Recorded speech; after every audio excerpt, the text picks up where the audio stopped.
Hi, welcome back to On the Volley, or as we like to be known, OTV, where we talk about all things football. Now, today I'm just going to do a quick one, as quick as possible, and I'm going to look at the friendlies that were played. Well, let's start with Celtic against West Ham. Great result for West Ham. West Ham beat Celtic 6-2. If I was Celtic, I may be a little bit worried. It's true it's only a friendly. Okay, right? So, I don't know what the formation was. Okay, I've seen the result. Know that West Ham beat them. And, I'm a West Ham boy at heart. I'm an Arsenal supporter, Gooners till I die. But I grew up in the East End of London, so I have a soft spot, West Ham, in my heart. They're like my second team, if you know what I mean.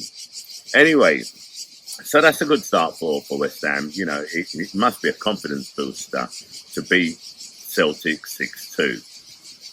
It's gone to Manchester United. Oh dear. Manchester United were beaten 4-2 by QPR. Again, I go back to the fact, that we shouldn't really take too much out of it because it is a friendly. And in a friendly, they're not going to play their first 11. No team are. They're going to rotate, put some of the fringe players on. So you can't really go by these results. But, hey, we're going to come out and just, have a look at it. Does it tell us anything? I don't think so. Okay, I think, it's just for them to get, rid of the cobwebs, get the fitness levels back up, and just try different things. So, if I was Man U, would I be worried? No. If I was Celtic, would I be worried? Not really. No. Also, because let's not forget, Arsenal lost their first game 2-1 to Hibernian, and we should have won that game, like I've said in past podcasts. So it doesn't really, shouldn't really bother anybody, to be totally honest. Now, Leicester got beaten by Burton Albion. Again, there you have it. You've got a Leicester team who are a strong team. And I've said this before in past podcasts, well run, shrewd fans for businesses in the past. But they lost to Burton Albion. And again, it's just a friendly. Should Leicester be worried? Absolutely not. What counts is the Premier League. Well, Crystal Palace, they beat Ipswich. So I suppose that's one team that's actually come out as a winner. Aston Villa lost to Stoke. Again, strange results. I mean, even in a friendly, you would expect these teams to be beating their opponents, yeah? It's not the case. I still think it's nothing to be worried about. I still believe that it's just, get the cobwebs out, get your fitness levels up. And I think a lot has been made out of some of these games. Now, Rangers, who drew with Arsenal 2-2, another game which Arsenal should have won, they drew against Brighton. So, that's 2 draws for Rangers. But hey, do I need to repeat myself? Just a friendly. Okay, get rid of the cobwebs. Get the fitness levels up. And try something different. Arsenal played a match behind closed doors against Millwall. We won 4-1. Great performance, but no offence to Millwall, it was only Millwall. So it's a game that you'd expect them to win, but then we expected Leicester to beat Burton Albion, Aston Villa probably to beat Stoke, Man United to beat QPR. So,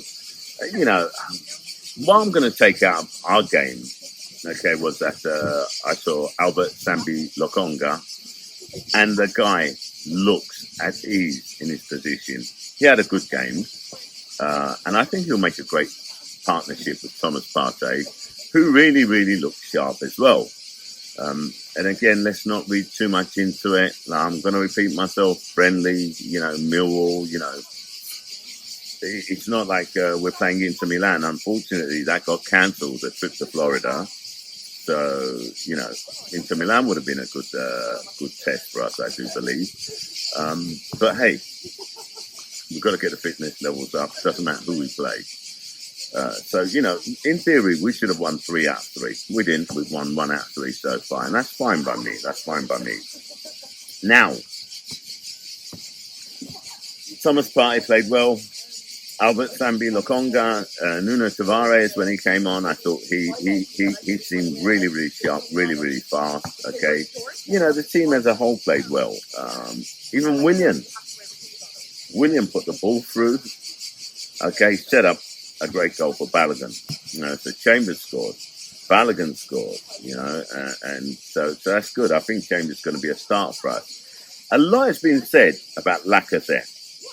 Lacazette scored, looked really sharp.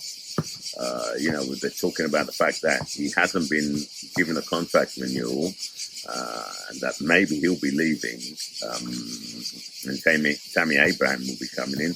To be totally honest, I'd prefer to keep Lacazette. I've always rated him. Like I said, his hold-up play is second to none, and he scores goals. So I don't understand why we haven't offered him a new contract. I would. But again, only the powers to be that deal with the transfers know that. And I'm not the powers to be. I can only speculate and give my opinion. Aubameyang, a lot has been said about him. We should sell him, we should get somebody else in. Again, I've defended Aubameyang. I don't believe that to be true. I think he's got a lot to offer us still. He's carried us in some seasons. He's a top-class striker. He didn't have a great season last season, like I said in a previous podcast. But he had a great overhead kick, which hit the bar. Now, if that had gone in, what have people been saying about him then? World-class player, great goal, outstanding. We should keep Aubameyang. Look, we need to keep faith in some of these players. There are some players we need to move on, and I've discussed that. There are some players that maybe we're going to move on because, they haven't been given the opportunity. And if you're not given consistent opportunity, if you're not given consistent game time, you're not going to be able to develop as a player. You're not going to be able to show your true quality. And again, one of those players is Joseph Willock. And the rumour is there about him with Newcastle United. And, I don't know what's going to happen with Joseph. Like I said, in our transfers, links and speculation, if he goes, I'll be sorry to see him go, but I'll be happy for him if he gets consistent first team football, because the boy deserves it. Is he going to get first team football with us? I don't know. I don't think so. So what would I do in his position? I don't know. I really don't have the answer. Do I stay and fight for my place in the Arsenal team? Or do I go to a team like Newcastle where I know I'm going to get game time? And, I've proven myself and I've scored against the top team. So that's down to him. Whatever his decision, I'll respect it and I'll support it. And I hope every single other Arsenal fan does the same. That's the situation on friendlies. Right. We've discussed, like I said before, the transfer windows. The only other thing I can say is that I think Matt is probably going to do something on the Manchester City situation, because it's out in the news again. The situation with the financial fair play. Apparently, new evidence has come out. Emails. Personal emails between certain parties, which has basically proven the fact that all is not what it seems to be. Let's not forget, Manchester City, were given a 2-year Champions League ban, which got overturned, at the arbitrary stage. What's the truth? I don't know. It's what the newspapers have seems to be legitimate. So that's going to be something which is going to develop. But again, I think Matt should talk about that, being a Man City supporter. Whether he will or not, I don't know. I'll be speaking to him and ask him if he's going to do something on that.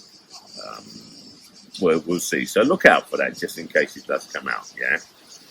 Man United have booked Jadon Sancho, 73 million. Right? Look, and seems as if they're going to get Rafael Varane as well. That should strengthen their team. That should really strengthen their team. I heard they're going to sell, or they're willing to sell Martial. Who's going to buy him? No, I don't think I'd buy him. I don't think Arsenal are going to go for him. He's a great player, but I don't think he'll fit into the Arsenal setup. We've got Balogun. Okay, let's give the boy a chance. He signed a new contract. Let's give the boy a chance. Let's see what he's made of. Let's see what he can do. He scored a goal. He scored a goal against Millwall. And again, you can say it's Millwall. Okay, fine, but he still scored the goal. Okay. Now, we're coming close to the season starting. Obviously, I want Arsenal to do well. I want us to be up there challenging for trophies and the top four. It's going to be a difficult season. I'd also like to see Newcastle and West Ham do well. West Ham because, I have a soft spot in my heart for them. Newcastle because I think they've got great support and they're going for a rough time with this takeover bid, which has now been delayed to 2022. I can't understand that. They can't make a decision at the arbitrary stage for Newcastle, but yet they did for Manchester City. Okay, and the financial fair play rules. So, is that fair? I don't think so. I'd like to see what the keeper has to say about that, and I'm pretty sure he may have something to say about that. Anyway, look, I'd like to thank you all for watching. Like I said, it's going to be short, sharp, and sweet. I'd like you also to know that we set up 2 days ago now Instagram and Twitter page. Okay, so if you'd like to follow us on that as well, just put On The Volley 1, all one word, On The Volley 1 on our Instagram and On The Volley 1 on our Twitter page. Looking forward to hearing from you. I'm Shah. Put your comments underneath if you have any comments. Like if you like. And I'm out.